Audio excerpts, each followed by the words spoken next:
Quem é que estava ali, na verdade, conduzindo Jesus para a morte? Na verdade, irmãos, pela visão dos olhos, pela aparência dos homens, eram os judeus que ali estavam. Mas pela descrição de Isaías e também do próprio Novo Testamento, era o próprio Deus. O Espírito de Deus, como a gente leu hoje, um pouco mais cedo na escola dominical, em Hebreus capítulo 9, que diz que foi pelo Espírito eterno que Jesus foi conduzido até aquela cruz, onde Ele derramou sangue redentor para nos purificar. Foi o Espírito Santo que o levou para aquela cruz, Hebreus capítulo 9. Foi o próprio Pai que o levou para aquela cruz, Isaías 53. E Ele mesmo diz no Evangelho de João: ninguém me obriga a dar a minha vida, eu voluntariamente a dou. O Pai, o Filho e o Espírito quiseram que aquele momento acontecesse. Por que razão? Por que que eles, de certo modo, permitiram, e até certo ponto nós podemos dizer, incitaram aquele povo a que fizesse o que fizesse? Por que que quando Pedro tirou da espada e cortou a orelha de Malco, quando os soldados vieram para prender Jesus, e Judas Iscariotes lhe deu um beijo na bochecha, e aí então os soldados pegaram Jesus, e Pedro desembainhou a espada e partiu para a batalha, Jesus mandou Pedro colocar a espada na bainha, e disse: quem vive pela espada morrerá. Se eu quisesse vencer essa batalha, eu chamaria pelos meus anjos dos céus, e um exército celestial viria, e me defenderia, mas eu vim para essa hora, esta é a minha hora, esta é a hora das trevas. A única coisa que Jesus questiona é a violência com a qual aqueles soldados, num primeiro momento, o prendem, como se ele fosse um bandido, um salteador, mas até mesmo isso se cumpriu, até mesmo o beijo se cumpriu, se realizou para se cumprir as Escrituras, porque tudo isso foi profetizado pelos profetas do Antigo Testamento, antes de Jesus nascer. Pilatos manda os soldados açoitarem Jesus. Talvez, depois de ser açoitado, a multidão ficaria satisfeita. E você sabe que tipo de açoite era esse? A chamada quarentena romana. Quando eles davam 39 chibatadas, eram 40 menos uma. E há várias explicações do porquê que essa quarentena não são 40 chibatadas, mas 39. Eu não vou entrar aqui no detalhe disso.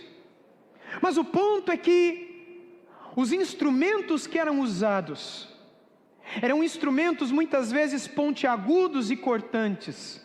Muitas vezes pedaços de chumbo eram colocados na ponta de tiras de couro, que eram amarrados em pedaços de madeira. Imagine um pedaço de madeira, tal como um cabo de vassoura, cortado mais ou menos desse tamanho assim. E aí várias tiras de couro saem dele, e na ponta peças de chumbo, peças de navalha, peças de prego e outras peças pontiagudas. E imagine que os soldados que ali estão, eles realizarão aquele castigo, aquele açoite, e enquanto um dá a primeira chibatada, o outro soldado grita: uno, duo, em latim, a língua dos romanos, até chegar no 39. E quando chega no 39, as costas daquele que tem essas pontas abrindo sulcos e veias no seu lombo, nas suas costas, nos seus ombros, nos seus braços, no seu peito, na sua cabeça, já estão em carne viva. A primeira ou as primeiras 10 chibatadas, elas simplesmente deixam vergalhões, vermelhões.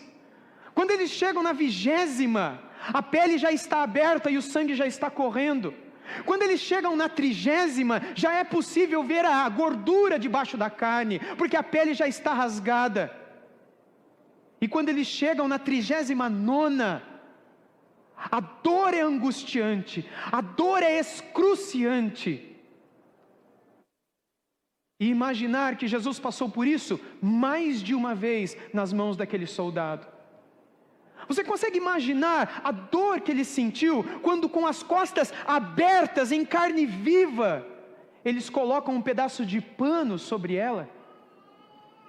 Você consegue imaginar a dor que ele sentiu, ou como isso deve ter doído, quando um pedaço de púrpura foi colocada sobre as suas, um pano cor de púrpura, foi colocado sobre as suas costas, como título de zombaria pelos soldados, que o Pilatos mandou que açoitassem Jesus? E na hora da zombaria, após terem rasgado o corpo de Jesus, ainda colocam esse pano, e para não ficar por menos, tecem uma coroa de espinho, que com um pedaço de maneira também chamado caniço, eles enfiam cada espinho pontiagudo dentro da cabeça de Jesus, para que aquela coroa não caísse de sua cabeça. Depois que eles terminaram de quase assassinar Jesus, por meio dos chicotes e dos açoites, Pilatos manda trazer Jesus de volta. E o texto que lemos aqui em João 19, é que quando eles trouxeram-no de volta, Pilatos volta a apresentá-lo, e diz: eis que eu o apresento a vocês, João 19:4, para que saibam que nele não encontro crime algum.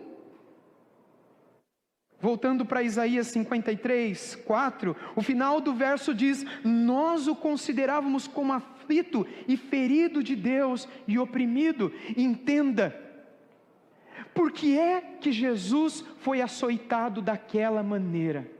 Você precisa entender isso. Que crime ele cometeu? Aos olhos dos homens daquela época, nenhum. Aos olhos dos líderes religiosos, dos fariseus, foi o crime de ter se considerado o Messias, o Filho de Deus. Esse foi o crime. Mas nós o consideraríamos culpado por isso? Um homem que era um pagão, um idólatra, um não cristão, chamado Pôncio Pilatos, que era um político, um governador do estado da Judéia, ele falou: eu não vejo crime nenhum. Os demais soldados: crime nenhum. Muitas pessoas diziam: crime nenhum. Mas a fúria era tamanha, que nós devemos nos questionar: por que é que Jesus passou por tudo aquilo? Por que é que Deus quis que o seu filho fosse esmagado? Por que ele foi considerado ferido de Deus, oprimido por Deus? Por quê? Quem é que deveria estar debaixo daqueles chicotes?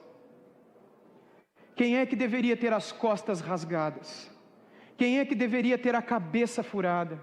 Quem é que deveria arder por toda a eternidade por causa das leis de Deus que foram quebradas? Foi ele.